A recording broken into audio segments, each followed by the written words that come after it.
વડોદરા મહાનગરપાલિકા દ્વારા વિશ્વ પર્યાવરણ દિવસની ઉજવણી અંતર્ગત દંતેશ્વરમાં વૃક્ષારોપણ કરવામાં આવ્યું તો હરણી ખાતે ઓક્સિજન પાર્કનું લોકાર્પણ કરવામાં આવ્યું।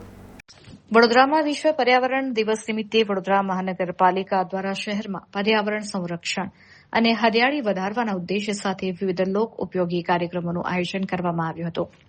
આ પ્રસંગે વડોદરાના દંતેશ્વર વિસ્તારમાં વડાપ્રધાનના એક પેડ માં કે નામ અભિયાન હેઠળ વ્યાપક સ્તરે વૃક્ષારોપણ કાર્યક્રમ યોજવામાં આવ્યો હતો, જેમાં પર્યાવરણ પ્રત્યે જાગૃતિ લાવવા માટે સ્થાનિક નાગરિકોને વિનામૂલ્યે વૃક્ષોના રોપાનું વિતરણ પણ કરવામાં આવ્યું હતું।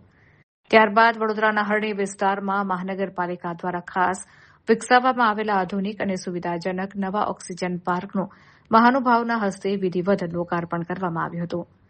આ નવો પાર્ક સ્થાનિકો માટે શુદ્ધ હવા અને પ્રકૃતિની ગોદ સમાન બની રહેશે। આ સમગ્ર ત્રિવિધ કાર્યક્રમમાં રાજ્ય સરકારના મહિલા અને બાળ કલ્યાણ મંત્રી ડોક્ટર મનીષાબેન વકીલ, રાવપુરાના ધારાસભ્ય તથા મુખ્ય દંડક બાળકૃષ્ણ શુક્લ, વડોદરાના mayor Gitaben Makwana, deputy mayor Aditya Patel, municipal commissioner Arun Mahesh Babu સહિત પાલિકાના વિવિધ સમિતિના હોદ્દેદારો, કાઉન્સિલરો અને વહીવટી અધિકારીઓ ખાસ ઉપસ્થિત રહ્યા હતા। પર્યાવરણની જાળવણી અને પ્રકૃતિના સંવર્ધનનો સચોટ સંદેશ આપતા આ કાર્યક્રમોમાં શહેરના અગ્રણીઓ તેમજ મોટી સંખ્યામાં સ્થાનિક નાગરિકો ઉત્સાહભેર જોડાયા હતા અને વડોદરાને વધુ હરિયાળું બનાવવાનો સંકલ્પ લીધો હતો। આજે પર્યાવરણ દિવસ નિમિત્તે દંતેશ્વર એપીએસની બાજુમાં આવેલા જગ્યામાં સૂચિત લિનિયર પાર્ક બનાવવાનું આયોજન કરવામાં આવ્યું છે। આ પાર્ક આશરે 3700 ચોરસ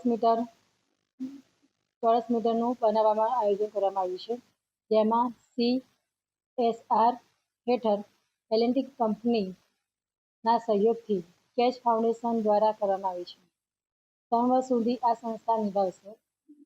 3 વર્ષ સુધી આ સંસ્થા તેની નિભાવણી કરશે।